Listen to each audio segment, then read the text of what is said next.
नमस्कार, आप देख रहे हैं डीटीवी भारत और मैं हूं अभिषेक मिश्रा। चपरासी भी मंत्री मदन सहनी की बात नहीं सुन रहे थे। अधिकारी की कौन पूछे। मदन सहनी इससे आहत होकर इस्तीफे की पेशकश उन्होंने की, बल्कि इस्तीफा दे दिया जो हमारी जानकारी है। और उनका इस्तीफा मंजूर होता है नामंजूर होता है, ये सवाल है। मदन सहनी को लेकर ये खबर हम बताने जा रहे हैं। मदन सहनी को लेकर बड़ा सरप्राइज आने वाले कुछ घंटों में आपको मिल सकता है और ये सरप्राइज क्या होगा ये अगले वीडियो में हम बताएंगे। थोड़ा इंतज़ार कर लीजिए। मदन सहनी के बारे में हम आपको ये जानकारी दे देते हैं।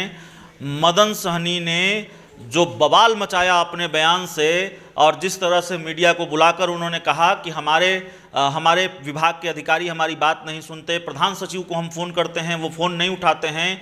और जब उनसे ये बार बार सवाल पूछा गया कि आखिर अचानक इस्तीफे की पेशकश की वजह, इस्तीफे की बात कहाँ से आई, तो उन्होंने ये कहा कि चपरासी तक मेरी बात नहीं सुनता। सवाल यह है कि मदन सहनी का मंत्री पद से मोहभंग हुआ है या सवाल यह है कि मदन सहनी का पार्टी से भी मोहभंग हुआ है। ये सवाल हम बार बार उठा रहे हैं।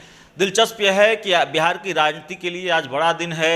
जेडीयू के एक नेता महेश्वर सिंह आरजेडी में शामिल होने वाले हैं। जेडीयू के पूर्व विधायक मंजीत सिंह भी शामिल होने वाले थे, उनको मना लिया गया है।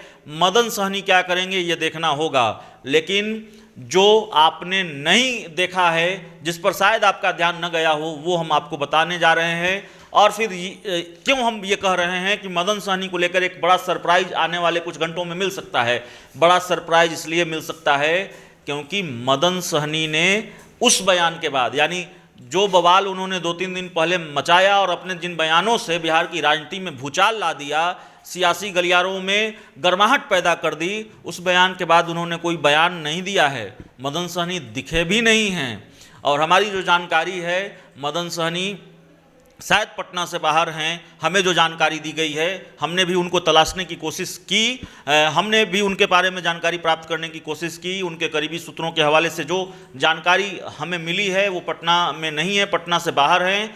और शायद मदन सहनी या फिर मदन सहनी को लेकर जेडीयू कोई बड़ा फैसला ले सकती है, ऐसी जानकारी हमारे पास सामने आ रही है। मदन सहनी ने बिहार की राजनीति में कितनी गर्माहट पैदा की है, इसका अंदाज़ा आप इसी बात से लगा लीजिए कि मदन सहनी ने जब इस्तीफे की पेशकश की या फिर इस्तीफा दिया, जानकारी तो यही है कि उन्होंने इस्तीफा दिया है। मंजूर करना न मंजूर करना मुख्यमंत्री का विशेषाधिकार होता है, मुख्यमंत्री के पाले में गेंद है, वो मंजूर करते हैं नामंजूर करते हैं, ये देखना होगा।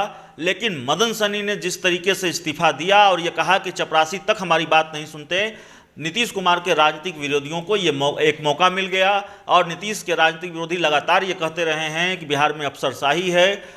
जीतन राम मांझी जैसे सहयोगी भी मदन सहनी का समर्थन करते नजर आए और उन्होंने कहा कि नहीं, मदन सहनी जी बात एकदम ठीक कह रहे हैं, बिहार में अफसरशाही तो है। तो नीतीश कुमार और बिहार सरकार की लानत मलामत हुई इस पूरे मामले को लेकर और माना जा रहा है कि सीएम नीतीश कुमार भी बहुत नाराज़ हैं मदन सहनी के इस रवैये को लेकर, इस बयान को लेकर। क्या फैसला आता है, तस्वीर साफ होने में थोड़ा वक्त लगेगा, कुछ घंटों का इंतजार कर लीजिए। बस संकेतों को समझिए, थोड़ा हम बता रहे हैं, बहुत कुछ आप समझिए। मदन सहनी को लेकर आने वाले कुछ घंटों में बड़ा सरप्राइज मिलने वाला है। सरप्राइज शब्द का इस्तेमाल इसलिए कर रहे हैं, क्यों कर रहे हैं, बिहार की राजनीति के लिए आज बड़ा दिन है। जेडीयू के एक नेता महेश्वर सिंह तेजस्वी यादव का हाथ थाम रहे हैं, आरजेडी ज्वाइन कर रहे हैं। मदन सहनी ने 2 दिन के बाद अपनी चुप्पी नहीं तोड़ी है। एक बयान देकर वो चुप हो गए हैं, उसके बाद उनकी चुप्पी नहीं तोड़ी है, वो कहीं दिखे भी नहीं हैं। और तीसरी खबर यह है कि नीतीश कुमार नाराज हैं।